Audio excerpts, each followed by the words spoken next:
How's it going? This is part two of the interview that I did with Joel Walsh. If you haven't checked out part one, I strongly recommend that you do. Part one gives us a really good idea into the background of Joel and sort of what shapes him and why he's doing all the things that he is doing. And as I said in the first part, this part we're sort of looking at the mental health aspect of what he's looking to achieve. The long run. Yeah. So I guess transitioning into, mental health as well. So, we talk about people looking at other things, looking at other people, and then they actually really get down because they don't have whatever it is they have, not understand the situation. One of the things that you're looking to do is really spread the word when it comes to mental health. What sort of pushed you into that? Is it just with the whole journey you're on, with, especially with like disability and all that? Was it just sort of a natural progression from there to sort of focus on like mental health? I wish I could say that, but unfortunately, I've had quite first-hand experiences with a couple of close friends and someone within my family, and for a long time, I never understood it. And the end result for me was I went through my own battles, but it took for me to hear it from someone else's mouth and for someone else to open up to me unexpectedly, Yeah. and kind of not expecting anything from me to help them, but like expecting me to understand, and I didn't quite understand probably till halfway through my own battle, and that's really compelled me to kind of be maybe a social symbol for that. Yeah, yeah. Like, I think there's still a lot of work to be done in breaking a lot of those perceptions. But what pushed me into it was definitely the first-hand exposure, and you see it too often, and I unfortunately learned that way as well. Sometimes it's the case of the young child trying to touch the stove. Yeah. You tell them not to touch the stove because it's hot, but unfortunately they're not going to learn until they burn their fingers on the stove. And I had to learn that way as well. Metaphorically, I had to burn my fingers, and that was really what's kind of ignited my passion for it. I am very passionate for it now, and I think now more than ever, even given the specific circumstantial life changes we're in right now and the new normalities that we're experiencing, I think it's quite a delicate time for people's mental well-being, and they need to really acknowledge that. Yeah. So you talk on the Aussie Tradie podcast, you talked about the stigma around mental health, particularly out west. We all like to think we're big, tough blokes out here. Unfortunately, speaking out is not one of our strengths. What would you say? You talked about battling your own demons. What sort of steps did you take in order to, get on top of what you were going through? I think for anyone, and especially me, it was I had to own my shit. I had to own it. That was it. You have to have that sense of acceptance and know that, like, it's a reality. It's real, whether you like it or not. It's here in your face, on your doorstep, and unless you do something about it, it's only going to worsen and heighten. I was lucky enough to have a very good support network around me once I was able to slowly give people an insight into what I was kind of going on in my life, and they kind of massaged me into things, which was probably a really great benefactor for me, because I wasn't comfortable. I was still very foreign on the whole issue. I'd seen a couple of friends in the past couple of years go through things, but obviously I'm not there with them all the time. I'm not inside their head, so I don't actually fully have that understanding and grasps of the magnitude of it and what it actually does to someone. I think the first step's got to be accepting it and being conscious of that, but also being okay with it as well, because although we are making a lot of leaps and bounds towards acceptance and okayness, and that it is normal and it should be normalized, people are still going to struggle to accept the reality that they may have something going on. And that's definitely the first way to go about it.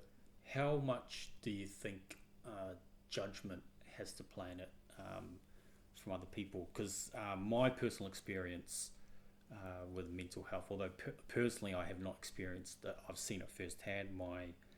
My biological father took his own life in 2004. Sorry to hear about that. No, that's yeah, it's a while ago, so we've had our time to digest it, and that's what I mean. Like until it actually happens, and you then start looking into it, then you realise, oh crap, I should have done something, spoken up. But for him, he was working at he was a car sales manager. He was pretty good at his job. Felt he could maybe open up a little car yard himself, based on maybe some of the success that he saw some of his other family was having.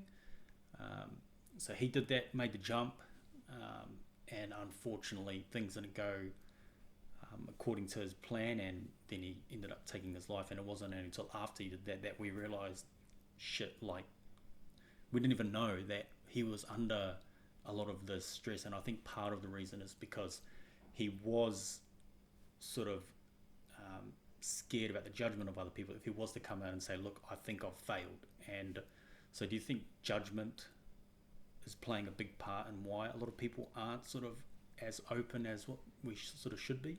I think it weighs quite heavily on it, definitely. People are obviously very concerned about their image within themselves, and then obviously in the public domain, which you can understand. Like, by no means am I not empathetic towards that, but it is such a it's, judgment. It can really, really cripple someone, and it can really be a burden that you can carry for a long, long time, which can really lock you in a closet, like essentially, because you just don't want to step out of the comfort zone. You don't want to step out of the normalities around you. You don't want to maybe upset anyone, or there's so many factors that kind of underlie that judgment. And it's definitely one of the biggest contributing factors I've seen, and what I understand to this day as a mental health determiner. Yeah, because I've always felt like the sooner we're able to eliminate judgment, the sooner we're then able to have more open conversations about problems that we are going through. Because, and it's taken me a while to get to this point where I don't judge other people, because obviously it takes a while to you look at other people and it's very easy to make judgment on a lot of people. I mean, social media is here all the time. Someone's being judged about something. And so for me, myself personally, I've got no judgment against anybody else for whatever it is, because at the end of the day, I don't know what they're going through, what demons they have, and all that kind of stuff. So I do my best to not judge. And I think as soon as we can eliminate that, I think we'll be in a better place, I feel.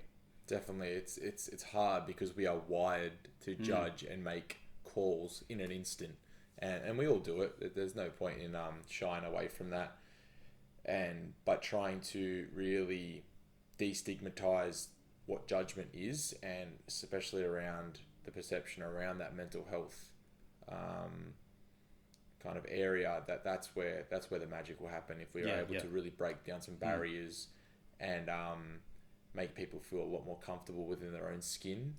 Whether they're going through a rough time or a great time, that's the golden road. Yeah. And so, what are you looking to do within this space? You've got some goals of yourself that you're looking to achieve. You want to talk about that? Yeah, I had a few big plans coming up for the year, but obviously COVID put a nice little halt on that. But I'm definitely still in the pipeline. I think, for me, from my own standpoint, I want to raise a lot of societal consciousness, because I think that's where it begins. People just being aware what it is, what it entails, signs, triggers, indicators.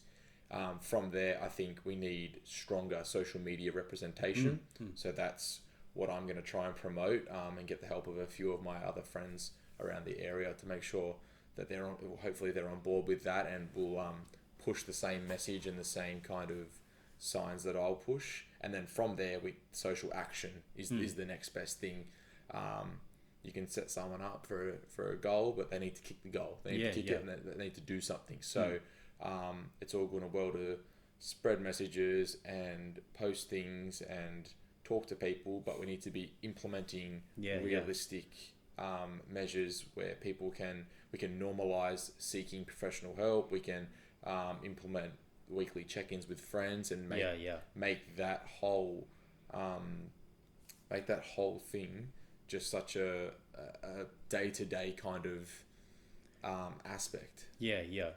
I may cut whatever I'm about to say out, but something you talk about, and it's quite interesting. You look on social media, and a lot of people are doing these challenges, right? Push-up challenge, all that kind of stuff, right? And although this is how I see it, it is good, trying to raise, but as you said, it's like that's not really going to do much. It's about the person, and what I love about what you said too was that a lot of us don't really know what to do if we are going through some battles. We don't really know what to do, and when you say, get the information out there so people know, I think that's more effective than any social media post.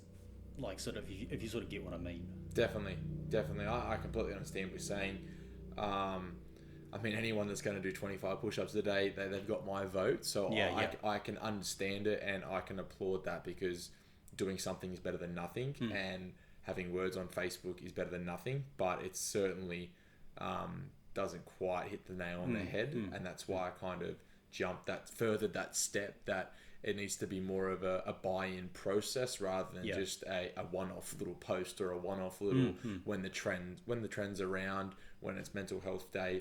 And that's what I'm trying to kind of get my head around, but also then promote to others that we need to try and normalize this. Okay, not make it a trend or something like that.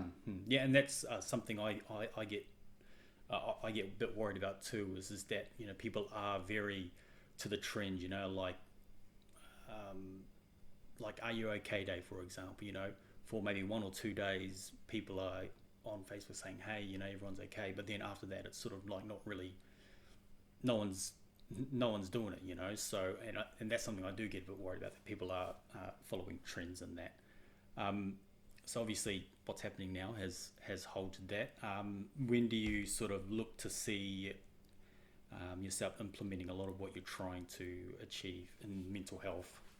I feel for me, the best way to do that is through my kind of health and fitness understanding and interaction. So I'm hoping to collaborate, which I've already touched base with one of my good friends, and I want to try and run a little kind of just a local, like Penrith / Lower Mountains, little like fitness get together, with the kind of ideal behind it is having conversations. So not to push or promote anyone or make sure, and because if you kind of title things mental health, depression, anxiety, and you title them and label them, that comes a lot of overbearing pressure. And I don't want that, and I know firsthand that you're not going to be more inclined to chat, open up, and be vulnerable if you have these big labels, headings, associations. So for me, I wanted to again combine my passion and kind of where my knowledge base is, and where I've found a lot of success with my own mental health, and push that on the community, and hopefully we can get a lot of people on board, and they can come do a few burpees, bit of running, whatever it may be, and just kind of move from there. And again, I haven't been able to put the plans and the practice in place as of yet, just due to the circumstances. But that's definitely my plan of attack for the next 6 to 12 months. And you're in that space. Is there is obviously some correlation, because when you are exercising, there is like, if I think, for example, when my dad did what he did, one of the first things I went to the gym. Right, I felt as though I can just get like a workout. I don't know, what is it about working out that maybe, I don't know, it must do something with our body, with our mind. It's like that, and it's a combination between some sort of endorphin hit that you obviously do get, that kind of magic in sweat mantra that people kind of post, but then it's also that physical release, like when we get frustrated or things like that, our kind of first tendency, or mine is anyway, is like anger and frustration. And I don't know about anyone else, but for listeners out there, for me, it's I want to physically go and get it out. So fitness for a lot of people is their outlet. It's not the only outlet. Everyone has their thing. Yeah. And that's the only focus that needs to be, that you need to find your outlet and have that as your coping mechanism whenever things go south, because things are going to go south. That's completely fine. Things go bad for everyone.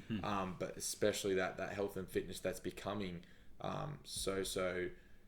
it is a trend, but hopefully it's a trend that stays, okay, and it just is part of everyday life, that everyone's involved in moving, because any movement is good movement. And just that release, that instant release, it promotes that confidence within yourself. You feel good about yourself. If you are working out with more than one person, you get that social interaction.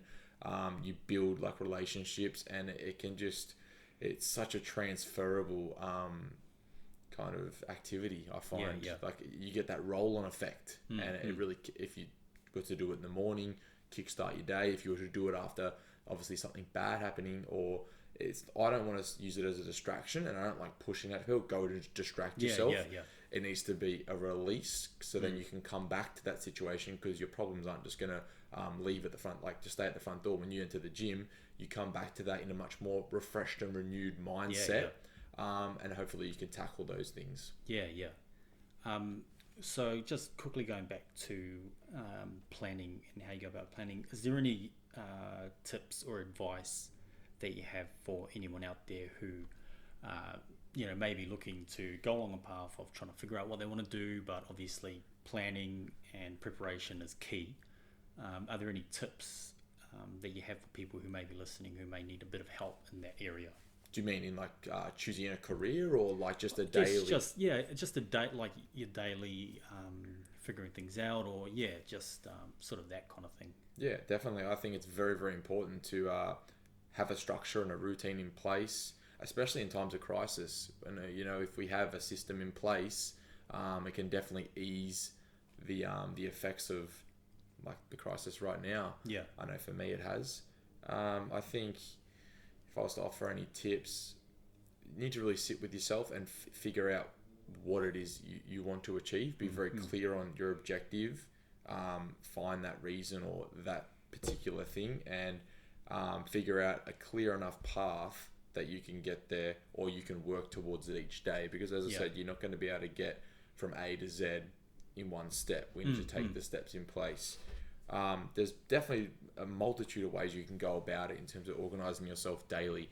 I think you need to really look at your day from a bird's eye view, and figure out what needs attention first, what's realistic, what doesn't need so much attention, and then make a really kind of broad enough plan that you do have wiggle room, because life happens.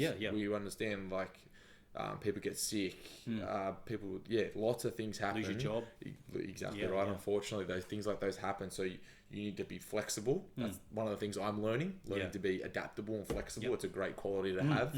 So you got to have that kind of open-minded approach to your daily routine, but do not underestimate the ability to do those little things each and every day. And you might not see it, if you start on Monday, you might not see it on Tuesday. You probably won't see it on Wednesday, but it adds up, and it adds up, and you get that roll-on compounding effect I touched on before. So first and foremost, find what it is that you want to do, or if you can't, figure out what you don't want. So if you're quite clouded on where you want to go, but you're just not comfortable with where you are, really reinforce that whatever is going on right now, or however I'm feeling right now, really try and bottle it up and have a look at it and go, I don't want to be here. I need to get as far away from here as possible. So let's figure out the best port of call to get me away from this current situation, mental state, physical state, whatever it is. So you've got a couple different things there. So you don't always have to be so clear-minded, and we don't all have the tunnel vision, unfortunately, but you know that if you're looking to add a program or a routine in place, you at least know that you're there for a reason. You want to get away from where you are now. So definitely look at that as a means to start, and start as soon as possible. Don't prolong it. Start as soon as you can. Look, the one thing I really admire about you, Joel, is that 100% of the things that you talk about isn't you reading from a book and just basically passing on and making it seem as though a lot of the stuff that you talk about are actually things that you have done in your life, sort of to get you to where you are now. Obviously, your journey is still, you're probably at the very, very, very beginning of it. But that's something I really admire about you, is that a lot of the things that you do talk about are sort of lived experience. I think that's very important when people are sort of getting advice and tips from people, if you sort of get what I mean. Yeah, I think, like, unfortunately, that's the best way to kind of go about things. You've got to have that lived experience. You don't want to be living a sheltered life, where you just kind of stick to your lane and just kind of cruise along. You want to be able to, use, I don't know, in my instance, my age to my advantage and do what I can now with what I have, and have the, but make sure I'm grateful for what I do have, the stability and the luxury of a roof over my head, and still at home with my family, and my family are all healthy, and use that to really springboard yourself each and every day to be better. For me, I don't quite understand, or I can't really comprehend other people that are quite like static in their life. They're just kind of cruising, stay in the one gear. For me, it's just 1% each day, but that 1% that matters, and that's exactly where it's at.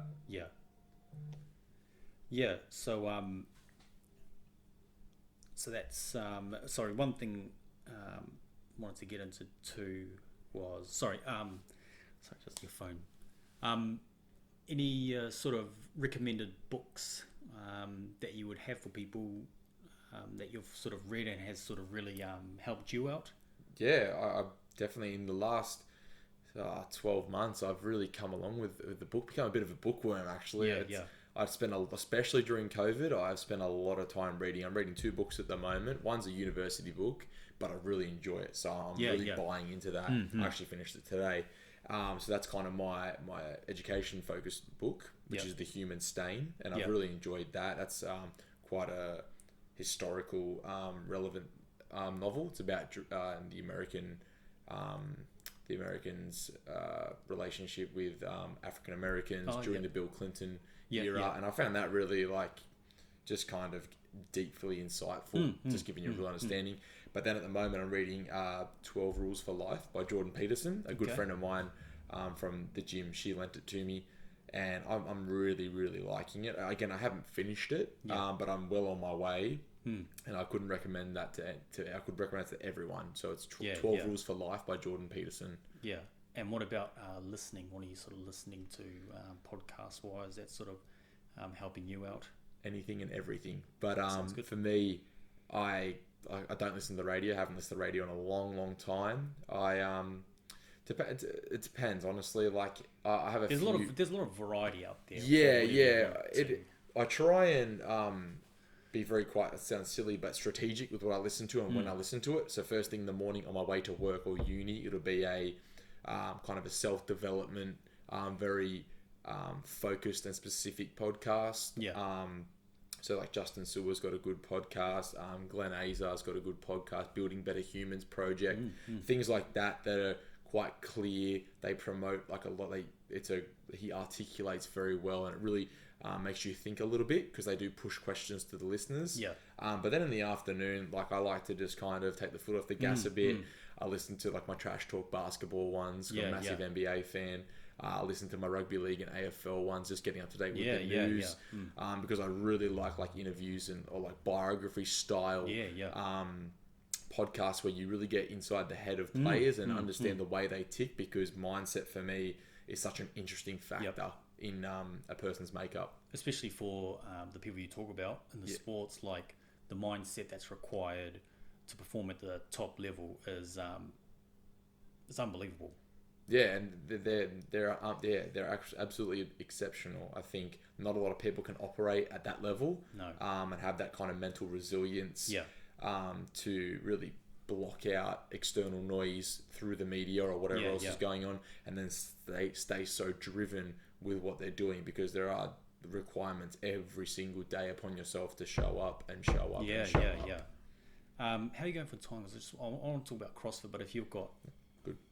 So, so I really want to talk about CrossFit. It's a sport that if I was younger, I'd definitely have gotten into it. I sort of love... I work out at home. I like the setup you've got here. Yeah, I do workouts on like DVD. Like there's a workout called Insanity from like America, and they're pretty good, pretty hardcore workouts. But CrossFit I'm fascinated with. Me too. Recently, I just watched on Netflix the Fittest in Dubai. Just for you, CrossFit, getting into CrossFit, and actually getting into the sport, performing.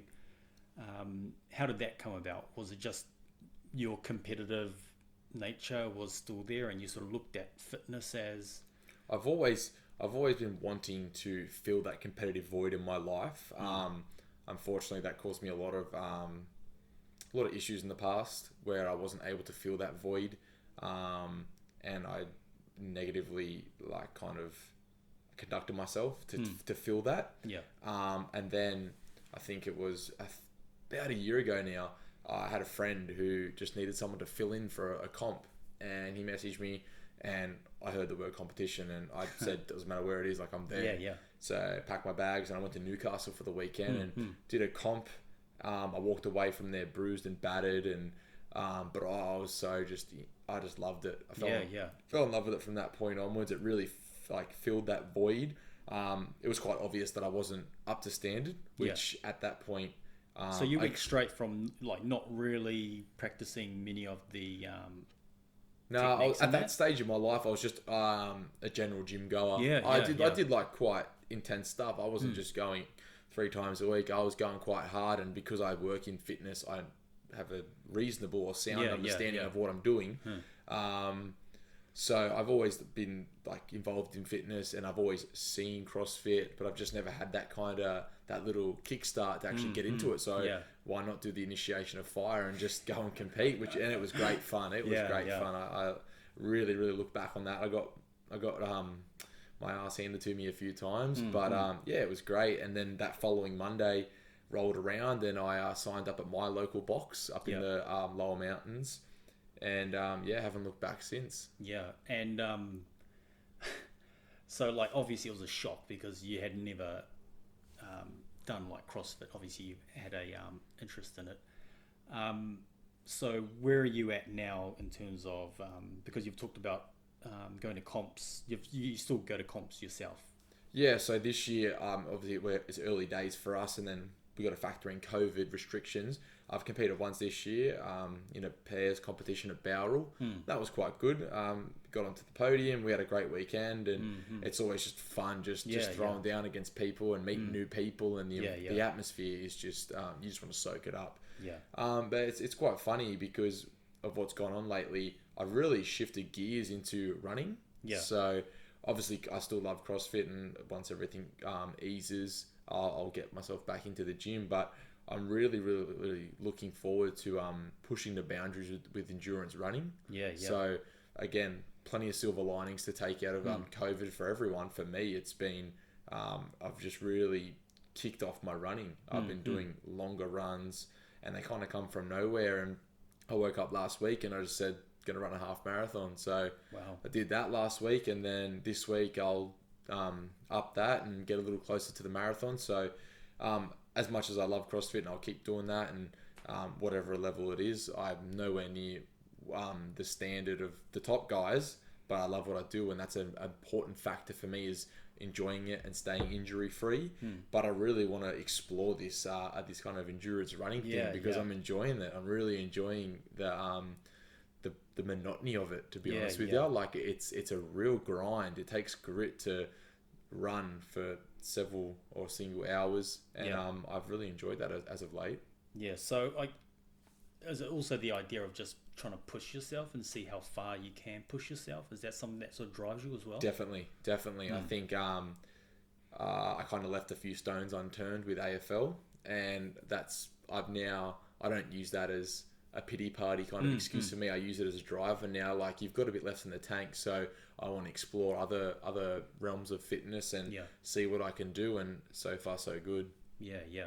Yeah. So, and with CrossFit, do you still look to see yourself doing more comps after everything's sort of back to normal? Yeah, I love just jumping in a team local competition and just Yeah. having a good crack with my friends. I've got a couple of real good mates that I train quite close with, and it's really, really like that camaraderie you build Yeah. Yeah. throwing down on the floor. And so whether I'm competing like just locally or whatever, at that stage, that's all I'm at anyway. I'm not quite where I need to be with that, but I'm excited and I'm willing to just persist with it and persist Yeah. and be patient. Yeah.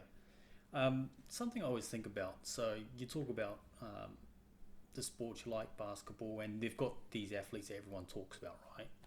But then you look at CrossFit. You got a guy like Matt Fraser.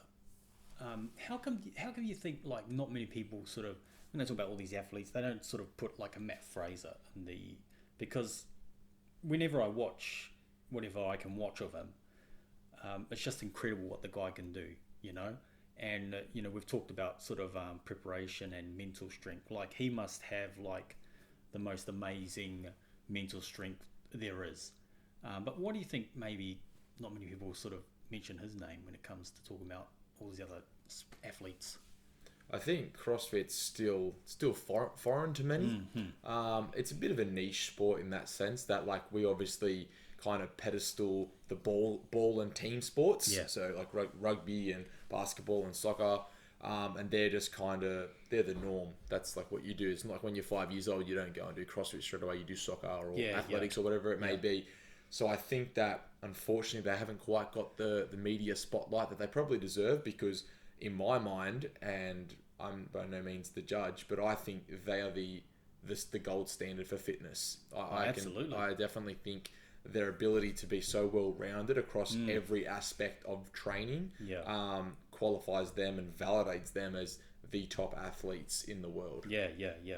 Because that Matt Fraser, like I'd watch him, and it's always the case in his comps. In the beginning he's not really up there, but then all of a sudden he just runs away with it towards the end, and then you see a lot of the because even Australia, we've got Tia Toomey, Tia, yeah. There's a fair few Aussies running around now who are actually quite up there, but you don't really hear too much about them. Like, even though I know you say maybe in Australia it's not as, but on a sort of global sense, it's starting to gain popularity, and to have like Aussies sort of up there in the top, like I think that's something that should maybe be a little bit more celebrated, in my opinion. Yeah, it's definitely a cultural like base kind of thing, like a cult, if you will. You could call it that. Like people that don't know that aren't involved in CrossFit don't know about it, whereas any kind of average person on the street knows rugby league, knows basketball. Like I mean, they're very very general traditional sports, whereas CrossFit is probably, I think the first games was 2010 or 2008.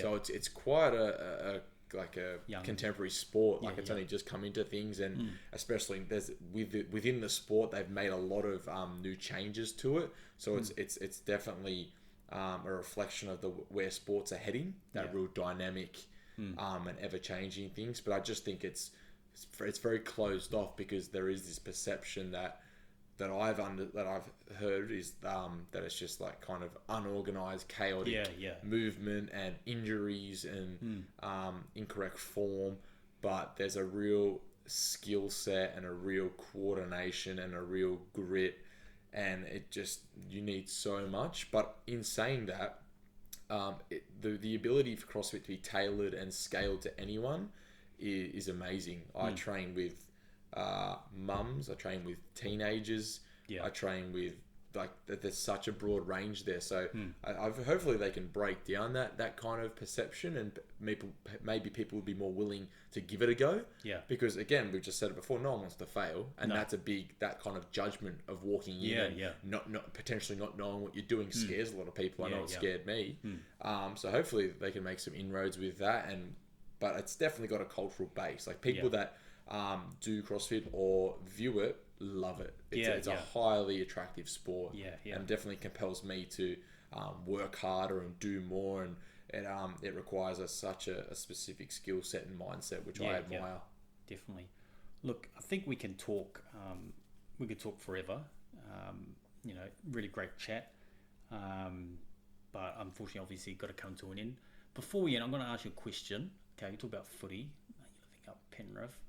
I will judge you depending on what you answer. Oh, here we go. But do you go for the Penrith Panthers? I don't, unfortunately. Don't tell me you go for the Roosters. I don't go for the Roosters. Who do you go for? Funny story. He used to play for Penrith.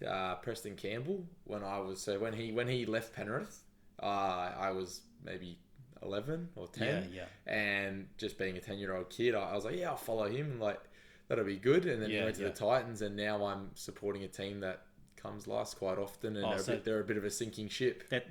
That's okay. They probably need the support. So yeah, I think I'm the only fan. Yeah.